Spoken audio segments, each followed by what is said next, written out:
This is Game Night with Josh Hennig on 97.3 ESPN and the free mobile app. Now, live from the Matt Black Kia Studios. Oh, what an attack! What a move! Here's Josh Hennig. Day after another Philadelphia Eagles loss, but this time we got a little juice. We got a little excitement. We got a little Jalen Hurts in our lives. Of course, we're leading you up to Monday Night Football. Right now, the Washington football team is losing 7-0 to the Steelers. We'll keep you updated on that for those of you who are playing fantasy football. Or maybe you're out there placing little bets on this game. Tonight, Bills versus 49ers. Here are the action right here on 97.3 ESPN. But we have to talk about the Eagles. The Eagles lose, but it's really not the loss that's really the big deal. It's the quarterback controversy that came out of the decision. And one of the biggest things that I noticed from that loss was this. When you saw Jalen Hurts go out there, it's not that the team played that much differently, but it emphasized the fact that the quarterback makes that much of a difference. The quarterback himself is the one person who touches the ball almost every single play. And as a result, when the quarterback is playing as poorly as Carson Wentz had been, when the quarterback is playing as turnover prone as Carson Wentz was, then when somebody comes in and doesn't make the same mistakes as Carson Wentz, the team is going to just naturally play that much better. And whatever the reason why is, we'll get into that a little bit later because we got Eric Edholm coming up here on Game Night, talking more about the Eagles quarterback situation. Whatever the reason why Carson Wentz wasn't playing well, I felt the best explanation I heard. And if I could remember for the life of me who said this first, I would give them credit. But I can't. So I'm just going to admit right now that I didn't come up with this idea, but I like it so much, I'm going to use it. When Bryce Love was drafted by the Packers, Aaron Rodgers took it as an affront, and he took it as motivation to go out there and have an MVP caliber season. It's him and Pat Mahomes. And for my money, I'm giving it to Aaron Rodgers because the V in MVP means valuable. And if you take Aaron Rodgers off the Packers, they're probably the Philadelphia Eagles. If you take Patrick Mahomes off the Chiefs, they still have Andy Reid. So guess what? I think Aaron Rodgers should be MVP. But with that being said, Aaron Rodgers is a quarterback drafted instead of drafting a receiver. You know what he does? He gets motivated. He gets on the Zoom call with Matt LaFleur. He's talking to them about Nathaniel Hackett. He's saying, how can we make this offense better? How can we amplify this offense? Carson Wentz is a quarterback drafted. You know what Carson Wentz does? He loses his confidence. He loses his mojo. Carson Wentz's solution is go have Bible study with Jalen Hurts. Does he call Doug Pederson to improve the offense? I certainly haven't heard about it. What did the Eagles do in the offseason, or Carson Wentz with the Eagles in the offseason, to prepare for this year? The usual. COVID. The stuff. I say that because I really don't know what happened. Nobody knows what happened. Because all we know about Carson Wentz is that Carson Wentz, he's got his wife and his kid and his charity foundation and his dog and his hunting and, his football. And Aaron Rodgers, he's out there telling the whole world that, I'm not thrilled with my team drafting a quarterback, but I'm out here working hard. Well, you saw one quarterback on Sunday go out there and put on a clinic at times. And if you want to be that person who blames Jim Schwartz for the Packers scoring all those points yesterday, I can't vibe with you. I can't work with you. I can't rationalize with you. You're telling me that there's a defense out there that would have done so much better than the Eagles against Aaron Rodgers. Yeah, they could have actually tackled Aaron Jones. They could have done a better job on that one run. But there was about 4 or 5 throws that Aaron Rodgers made that you have to just shrug your shoulders and say, Aaron Rodgers is going to the Hall of Fame, and there's nothing you can do about it. Nothing. That game was lost because your starting quarterback, your second overall pick, your franchise quarterback, your $100 million man, can't go out there and make basic throws. Throws at Jalen Hurts, who was not supposed to be ready to play the NFL quarterback at this level. You heard Andrew DeCecco say it earlier. He covers the draft. He watches Kent State versus Akron, so he knows the draft as well as anybody. And he told Mike Gill and Hunter Birdie earlier on the Sports Bash today when he said, I didn't expect Hurts to be really ready to be a starting NFL quarterback year one. I expected him to be more ready year two. There were a lot of people who have brought up about the fact there was no rookie OTAs, no mini camps, no traditional offseason. So Hurts was behind on field time, as Doug Pederson calls it, in the playbook. So when you look at the situation, there was no reason why Jalen Hurts should come in here and be the starter day one or compete for the starting job or anything like that. And I would rationalize that the reason why he's the number 2 quarterback is not as much about the fact that he was drafted in the second round, as much as the fact that I think Nate Sudfeld is just that poor and that the Eagles are happy with the progress that Hurts has made. So when you look at the situation with Hurts, when he came into the game, there was no reason for you to have expectations because you had a quarterback who has gone out there time and time and time again and made you want to facepalm. He frustrates you. He exasperated you. He's had these flashes of moments where he looks good and other moments where he looks absolutely terrible. So when Hurts goes out there and makes basic throws, makes good throws, he puts the ball in certain spots. You get excited. You get interested. You're saying, oh, man, look at this. This is what a quarterback looks like. This is what a competent quarterback in the NFL looks like. So now you have quarterback controversy. And it all started on draft night. Well, draft day in this case, because the second round was not in the middle of the night, but either way. When the Eagles drafted Jalen Hurts, Carson Wentz didn't respond like Aaron Rodgers. And that's why Aaron Rodgers is the Hall of Famer, and Carson Wentz is the furthest thing from it right now. 609-403-0973 on the PlaySugarHouse.com text board. 609-403-0973 to get on the conversation. Now, Doug Pederson spoke today about the situation. And he was asked, do you know who should be the starter, Doug? Would you like to explain what goes into that decision? And Doug gave a very Doug answer today. Not prepared right now to make any statement or decisions on that. You know, I'm still processing a lot of things and going through a lot of things before I make that decision. So that when I know, you'll know.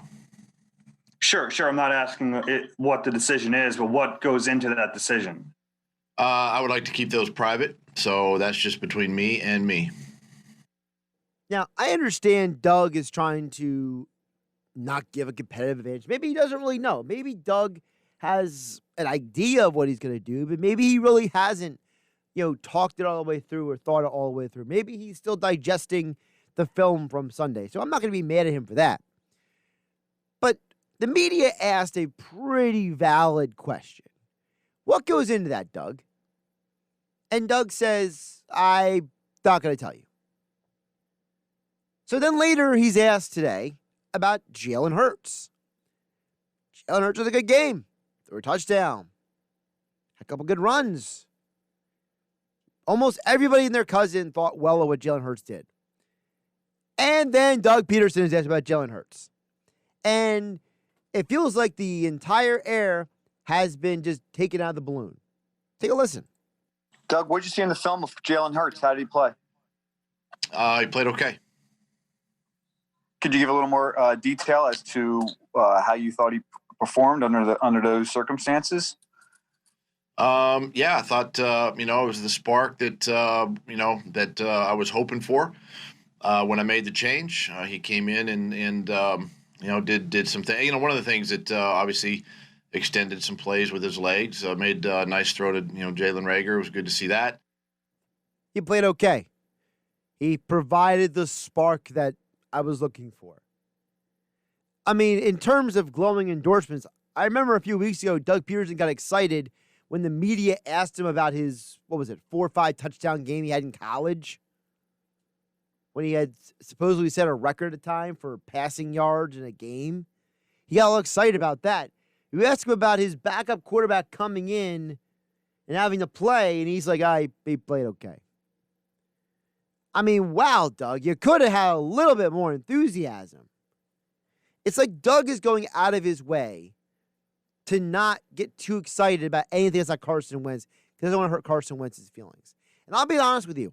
If we're worried about Carson Wentz's feelings in year 5 in the NFL, Carson Wentz is not a 14-year-old kid.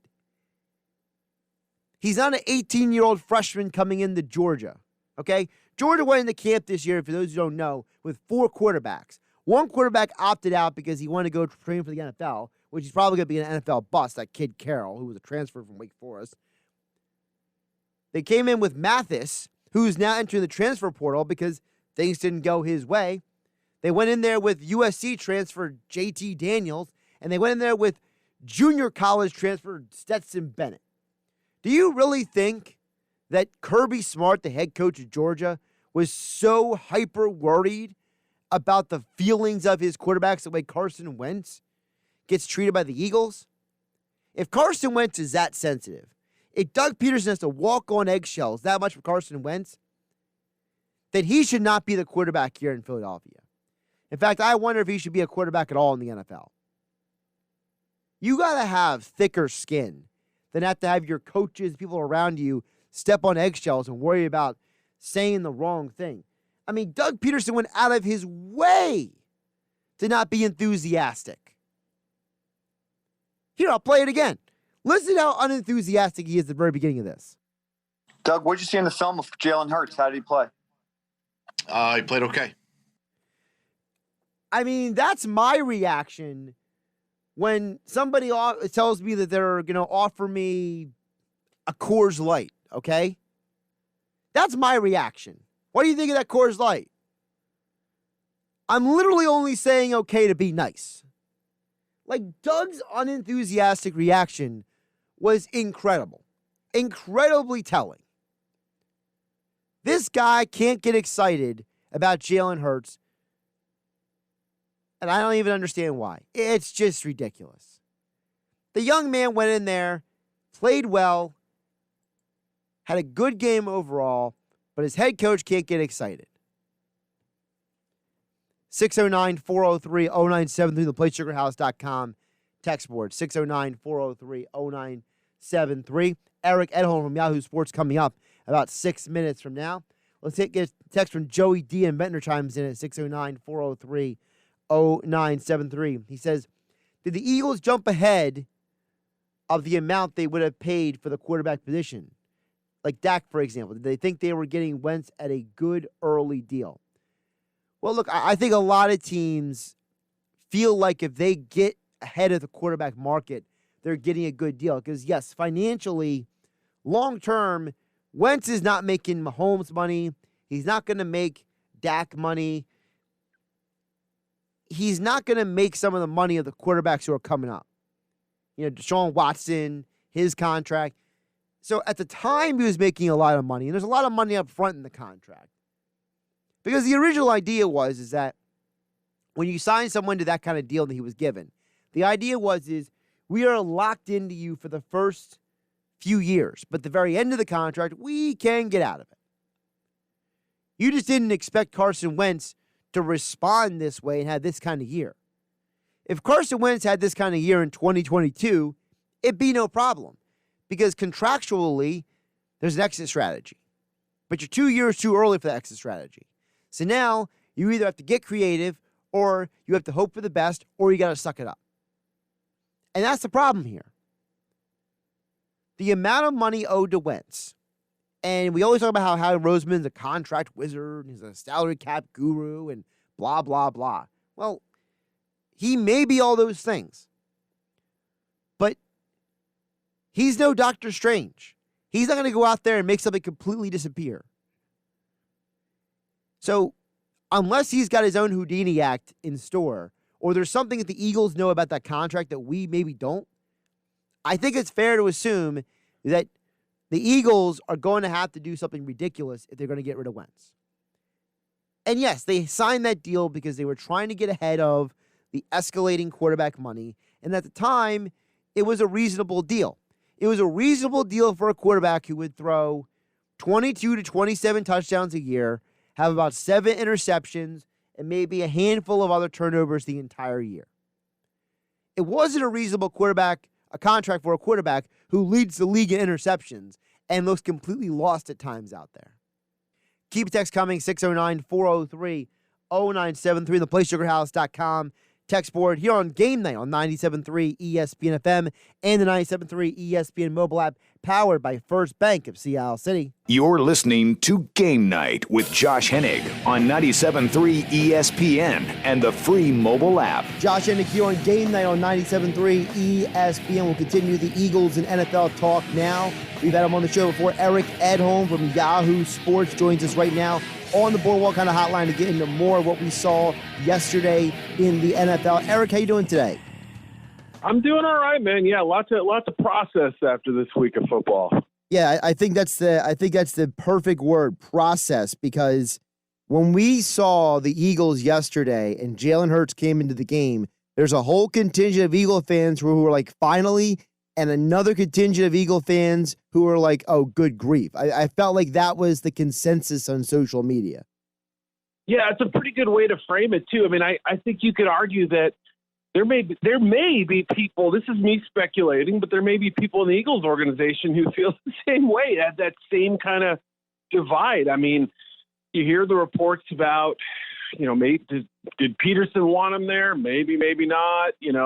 What was the effect on Wentz when they drafted Hurts? And it's all kind of borne out on the field, too. And it's sort of like Doug was backed into a corner into making that decision. I don't think he wanted to do it, but when he did it, it at least bore some fruit and got them back in the game. Question is, what do you do going forward? Is this the guy you rally behind, or do you give Carson another shot? It's just such a fascinating sort of dilemma that they're stuck in right now. And they did it to themselves, but that's where they are. Now, you saw Jalen Hurts in college. He was at Alabama, then went to Oklahoma, and we saw him yesterday. Was there anything that you saw of him evaluating the NFL draft prospects in college that looks like it translated to what we saw from Hurts yesterday?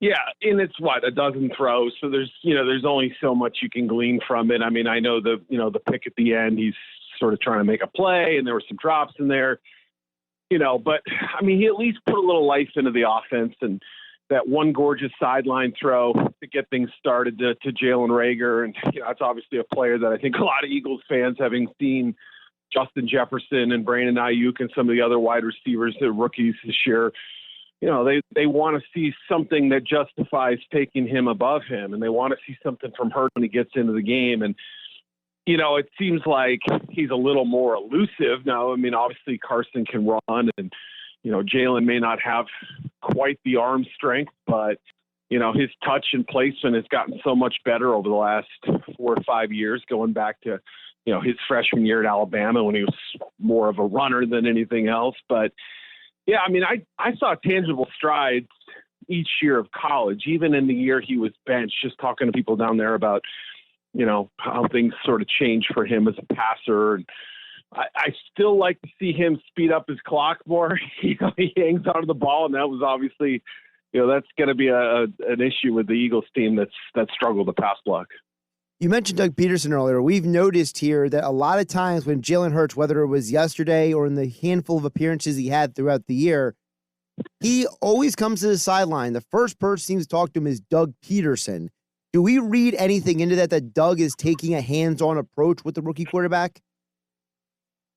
Yeah, I mean, obviously, I think anytime you have a first round, second round, top 50 or 60 pick, coming in as a rookie, you're going to want to do some hand holding. You're going to want to make sure, they understand what checks and what reads they need to make, and just sort of dot the I's and cross the T's, so to speak. So, I mean, I hadn't specifically noticed that, so it's a pretty good observation by the people out there who watch this team on a daily basis. Whereas with Carson, I mean, look, even though the results haven't borne out, anyone who sees a head coach do that with a fifth-year quarterback is going to have some questions, right? So it may just, chalk up to the lack of experience and the fact that, that was really his first extended action in the game last night. There was no preseason. There's only been, practice and regular season games at this point.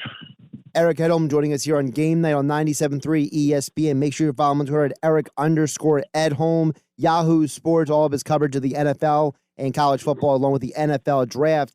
Eric, we've talked a lot about Wentz over the last couple of years. I feel like every time you and I talk, the topic of Wentz comes up, and it's been suggested by a lot of people that he's a broken quarterback, that he's lost confidence. Some people suggest that, when the Packers drafted Love, that it motivated Rodgers, but when the Eagles drafted Hurts, it hurt his confidence. So do you believe Carson Wentz is salvageable?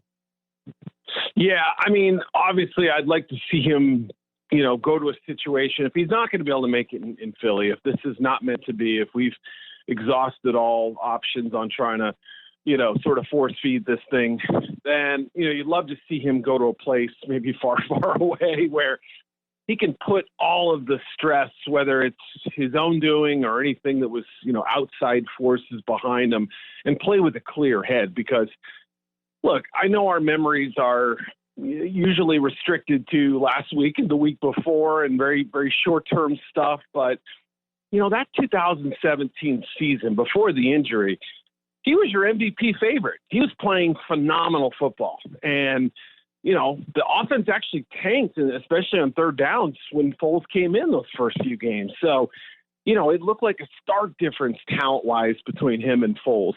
Obviously, the playoffs kind of took us down a different path, but I can't get that season out of my head. Was it simplified? Was he playing freer? Had the stressors not kicked in yet? Well, what factors led him to play at that level?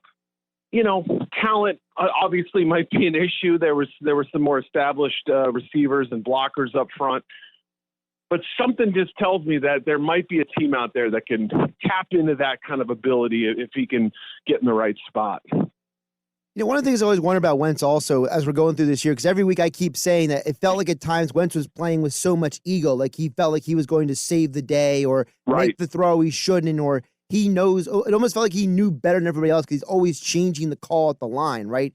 And I have to wonder, when he came out of North Dakota State, the idea was how high his football IQ was, right? How he ran, almost a pro style offense at the FCS level, and how intelligent he was and how he could take everything.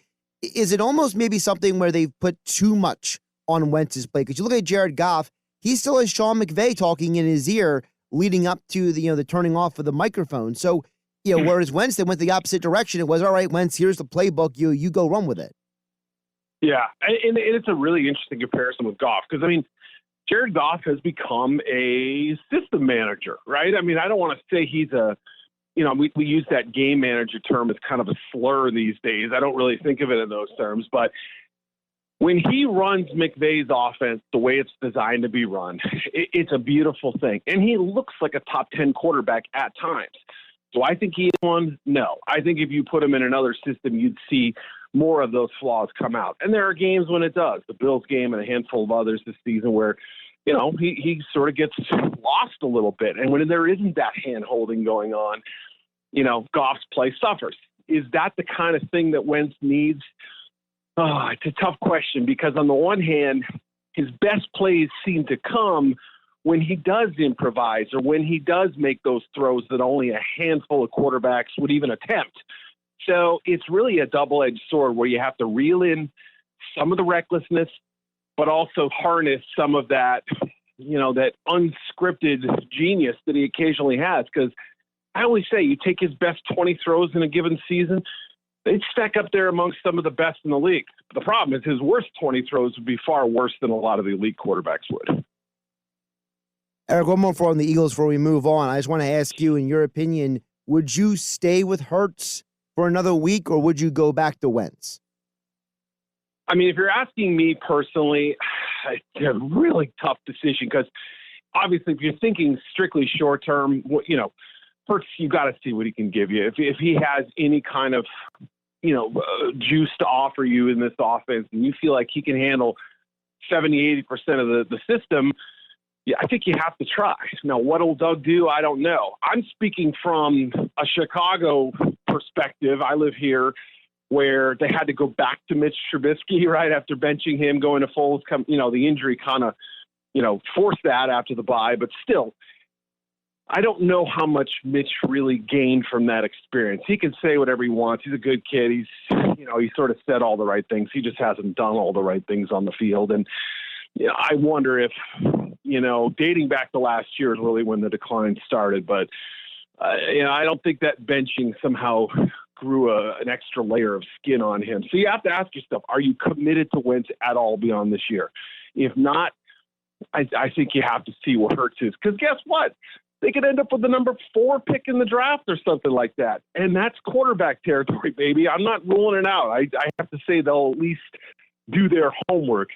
And if they land in that area, they have to be prepared to make a franchise-shifting decision up there. That would lead me to believe that they have to see what Hurts can do.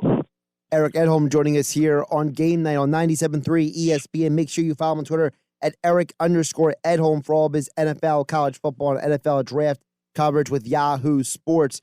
Eric, flipping over to the NFC East in general, I'm still shocked that the Giants beat Seattle. I thought Seattle was going to crush them, right? We saw Seattle handle the Eagles, and I figured, okay, the Giants are the college all-stars at this point. It's Colt McCoy from Texas. It's Wayne Gallman from Clemson. It's Leonard Williams from USC, and all three of them had a huge impact on the game.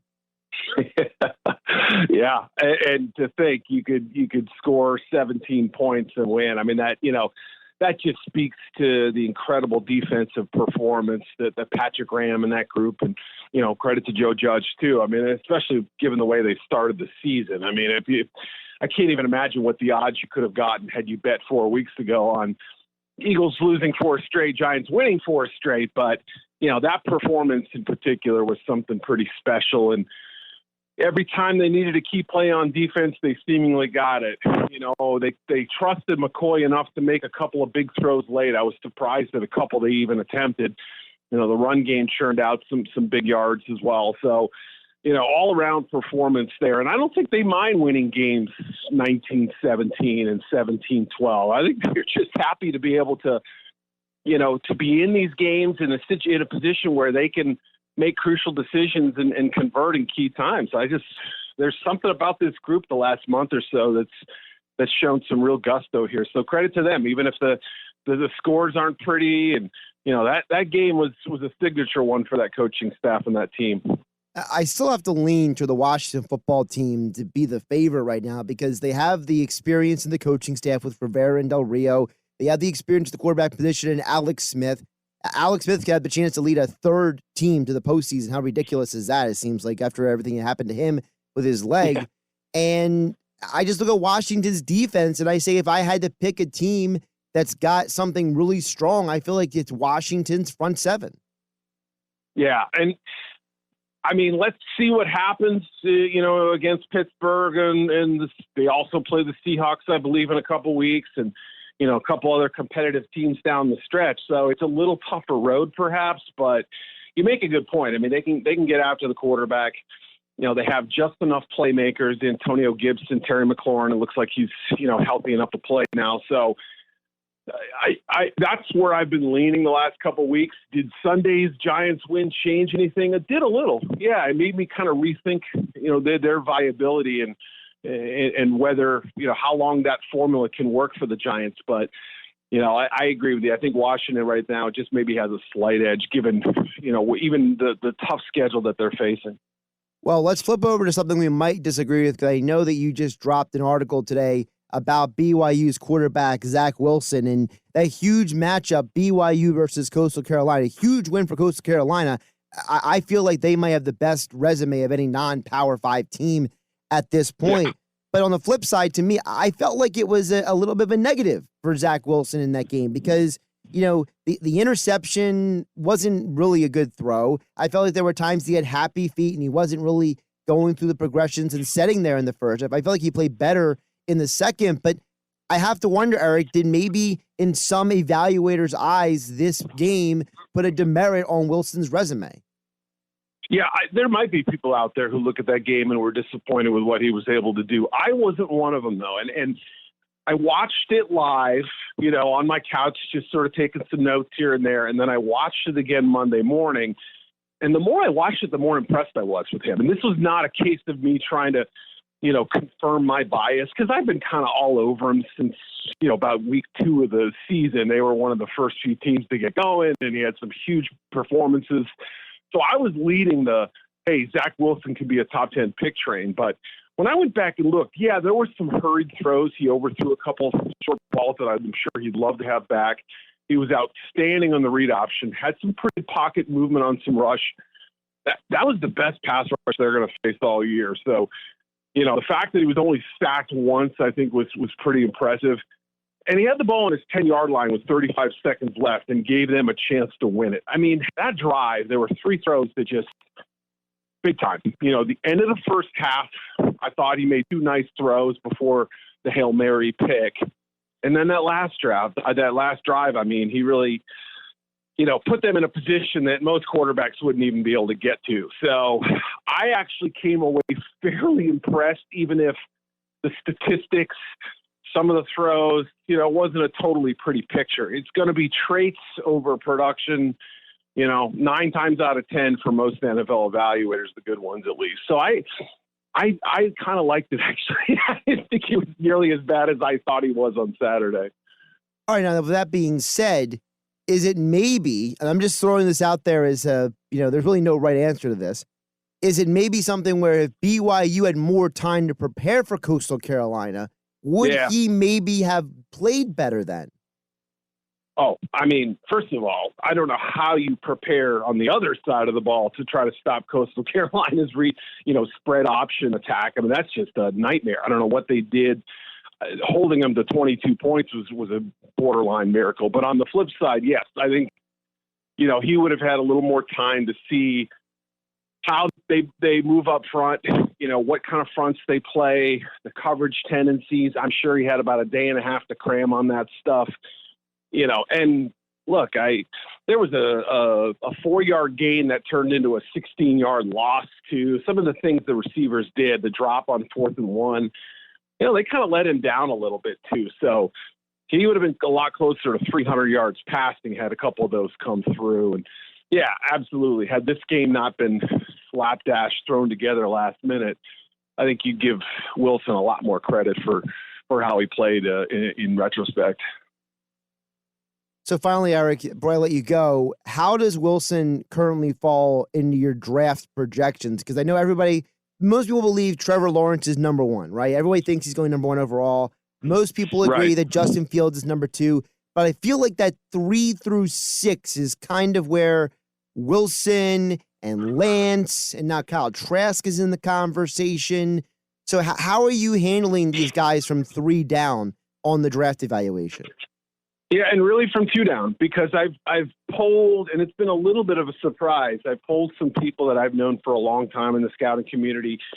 Some of them haven't seen all the quarterbacks, but I've talked to some directors and, some people a little higher up the food chain and just said, if you were to rank these guys right now, where would you have them? And there's no consensus after Lawrence. Some people really like Fields. Some have Wilson ahead of him. Some think Trey Lance's ceiling might be higher than anybody except Lawrence and might be even on par to him. So if I had to sort of get like a consensus, there is none, but a cumulative ranking of all the people I've talked to, it would probably be Lawrence, Fields maybe slightly ahead of Wilson, Lance 4th, and then you start talking about probably Mac Jones ahead of Kyle Trask, believe it or not. I think people feel like his pocket movement is better than people give him credit for. He might be a little bit better of a pro prospect than Trask, even though Trask has the supporters. I just don't think he's going to end up a first-round pick.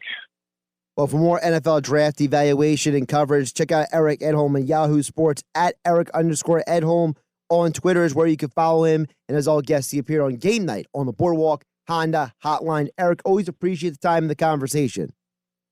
All right. Thanks, buddy. Eric Edholm, great stuff, great coverage of the NFL, great coverage of college football. He's been doing it for a long time. Look, man, I'm not 100% sold on Zach Wilson after that game. I hear what he said, but to me, I'm a big believer in what you do in college. It either translates or doesn't to the NFL. And, one of the reasons why I was high on Deshaun Watson, why I was high on some of the guys who have been successful in the NFL is because, I saw Lamar Jackson in college. I saw Deshaun Watson in college. And I said, these guys are doing NFL things out there. And to me, I think some of that has to translate. And for Zach Wilson, maybe I'm holding against him too much. He only had 2 days to prepare for Coastal Carolina. But I'm telling you, when I look at these draft quarterbacks, I have a lot of questions right now about Zach Wilson. I have a lot of questions about Trey Lance. And, watching Carson Wentz each and every week, it has to make you a little extra suspicious of Trey Lance because Trey Lance is now going to be another North Dakota State quarterback who's going to be an NFL prospect. And we've gone from Carson Wentz, the Easton Stick, and now we got Trey Lance. And look, they all have had success and played well at the college level, but you have to wonder, how much of that skill set is translating because, as I said earlier, if Carson Wentz is sensitive and he's not a true alpha male in the room, and if some people believe he's a know-it-all, you have to wonder, are some of these other quarterbacks coming into the draft, where is their mental situation? There's a difference between being intellectual and being smart and intelligent and being the person who walks in the room and thinks he knows better than everybody else. Those are two different things. Game Night here on 97.3 ESPN, being brought to you by GMS Law. Make the right call with 4 convenient locations to serve you. Visit them online at gmslaw.com. We'll get back to text board next at 609-403-0973 on the PlaySugarHouse.com text board, 609-403-0973. Again, the conversation right here on Game Night on 97.3 ESPN FM and the 97.3 ESPN mobile app powered by First Bank of Sea City. Now, more Game Night with Josh Hennig on 97.3 ESPN and the free mobile app. Back here on Game Night on 97.3 ESPN. Of course, Game Night each night being brought to you by weightliftinghq.com. Guys, I'm a huge health and fitness guy.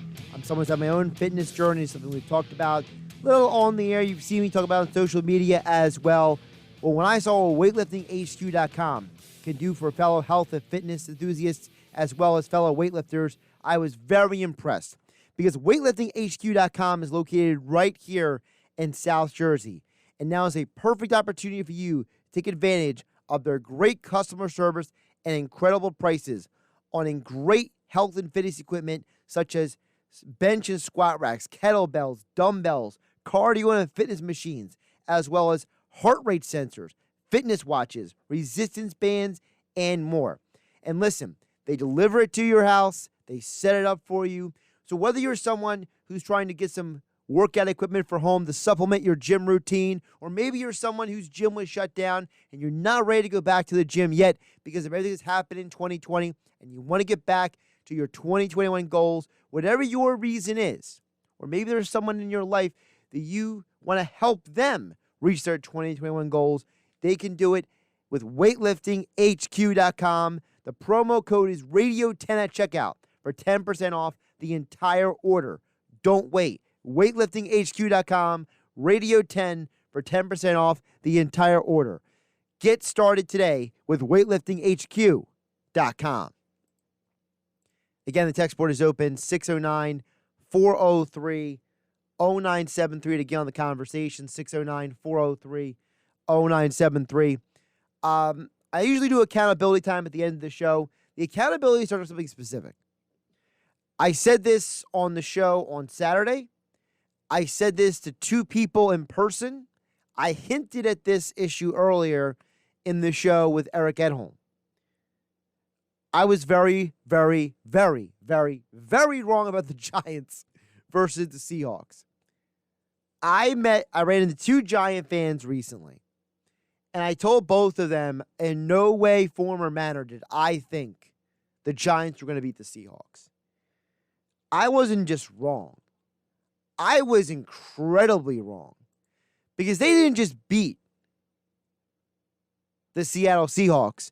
Their defense stifled one of the best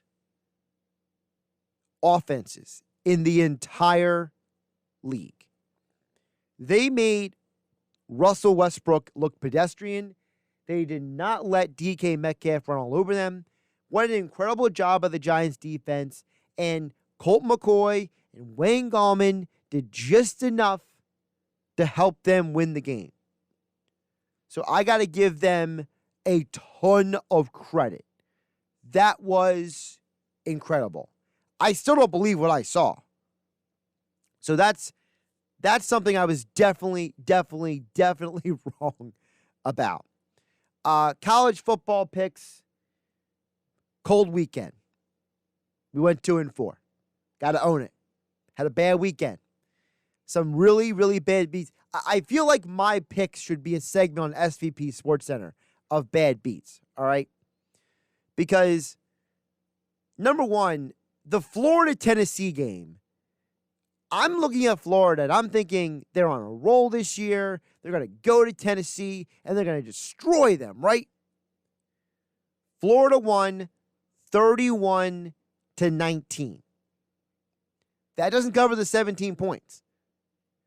I felt like Florida just kind of gave up at the end of the game. It's like they were like, we got a lead. We'll win. And then Tennessee almost came down and scored again. Look, if you're someone who wants to argue that Florida should be in a national championship, I'm saying the Tennessee game. Tennessee's one of the worst teams in the SEC, and you couldn't beat them by 18 points? Yikes. Another game that was a crazy bad beat. All right. We got to talk about the Navy game. So Navy was a 12-point underdog. They lost by 13. I mean, what are the odds of that happening? Again, I'm owning the loss. But I thought Navy, they'd won 16 straight at home on senior day. I thought Dalen Morris would get playing time because he's a senior and all that stuff. He doesn't get into the final offensive possession of the game for Navy. Horrible bad beat. Another game we lost. BYU, Coastal Carolina. I thought that would hit the over. Instead, it was a close defensive battle. The defense has really stepped up in that game. It's 22-17. So what games did we actually win? Well, I told you guys multiple times about Oregon State. I thought everyone was disrespecting them going into that game. Why did we get it right? Well, we'll finish up the two picks we got right coming up right after this.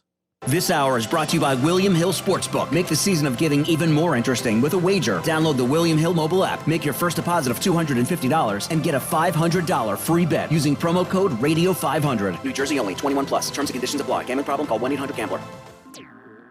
All right, so Oregon State, they were a 11-point underdog. They only lost by 6. Wild game. Chance Nolan stepped up. You got to give him a lot of credit. The transfer from junior college came in, got the job done. So we got the job done at least with that game. The other game we got right, I feel like all I keep doing is just throwing you guys Arkansas State all year. This is now the fourth different Arkansas State game we've had something to do with, and they covered. Yeah. I got to say, this Arkansas State team, they got some players. They maybe only have one NFL player, but they got some players. It's a fun team to watch now. They're 4-7, but they're a fun 4-7. All right, we'll try to do better again this Football Friday. I'm Josh Hennig. This is Game Day Monday Football tonight here on 97.3 ESPN.